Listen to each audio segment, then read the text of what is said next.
জয়পুরহাটের আক্কেলপুর উপজেলার হাসপাতালটি ২০০৪ সালে ৩১ শয্যা থেকে ৫০ শয্যায় উন্নীত করা হয়। এই হাসপাতালে ২৬ জন চিকিৎসকের পদ থাকলেও আছে মাত্র ২ জন। অপারেশনের সব যন্ত্রপাতি থাকলেও নেই সার্জন। এছাড়া বিশেষজ্ঞ চিকিৎসক না থাকায় কাঙ্ক্ষিত সেবা থেকে বঞ্চিত হচ্ছে গরিব, অসহায় ও সাধারণ রোগীরা।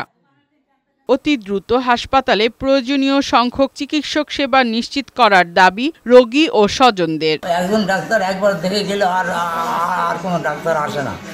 ডাক্তার থাকলে ভালো হতো, 2টা ডাক্তার হলে ভালো হতো, একটা ডাক্তারে ঠিক মতো চিকিৎসা হচ্ছে না। আমরা চাই যেখানে একটা ডাক্তার আসুক, সে অপারেশন করতে পারে, সে সুবিধা যেন সবাই পায়। জনবল সংকটের কারণে সেবা দিতে হিমশিম খেতে হয় চিকিৎসকদেরও। আউটডোর, ইনডোর এবং এমার্জেন্সি বিভাগে সার্বক্ষণিক কাজ করতে হয়। তো আমাদের এই 2 জন চিকিৎসক থাকাতে আমাদের একটা সেবা দিতে গিয়ে বিভিন্ন ধরনের সমস্যায় পড়তে হচ্ছে। ডাক্তার সংকটের কারণে সেই কাঙ্ক্ষিত সেবা পাচ্ছে না।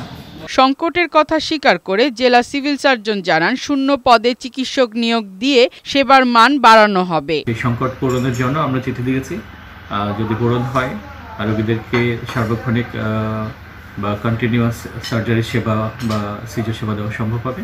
জরুরিভাবে চিকিৎসক নিয়োগ দিয়ে মানুষের স্বাস্থ্যসেবা নিশ্চিত করতে প্রয়োজনীয় পদক্ষেপ নেয়ার দাবি এলাকাবাসীর। ফারহানা শিমু, বৈশাখী সংবাদ।